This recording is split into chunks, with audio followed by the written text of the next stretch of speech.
నా మాట వినమ్మా. మీరైతే ఇళ్ళ మట్టి కొట్టాయా ఎవరు మీరు మేము మీరు నాతో చూడాలయా దేని వల్ల ఇదంతా మీరు చేసేది దేని వల్ల బాబు బాబు నువ్వు పోతావు నువ్వు కూడా పోతావు నీ ఇష్టం మరి మీ ఇష్టం ఇక ఎందుకంటే ఇది జనాల కోసమే కదా చేసింది కూలితే ఏం చేస్తారా బ్రిడ్జి కూలింది అనుకో బ్రిడ్జి కూలితే అప్పుడు మీకే బాధ్యత. చెప్పు కేసీఆర్ చెప్తావా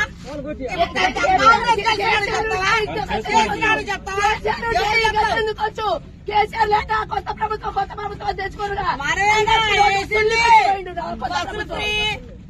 5,000 వస్తాయి గ్యాస్ ఫ్రీ ఓట్లేసి గెలిపించినాగా నోట్ల మంచి పెట్టిండు. మాకు బస్సులు కార్లు బైకులు అవి పోతారు. బైక్ ఒక్కటే మన పోతారు కావాల్సింది. పొద్దులేస్తే ఇటు పోయేవాళ్ళం. తీస్తారా తీయండి, ఏ వీడియోలు తీస్తారో తీయండి పెట్టండి, ఏం వీడియోలు తీస్తారో తీసి పెట్టండి. అన్న ఎవరైనా ఏమన్నా ఇవ్వండి అన్న కొంచెం. ఇది ఆడవాళ్ళు దాన్ని ఒకసారి చేస్తాంటే మీకు కళ్ళు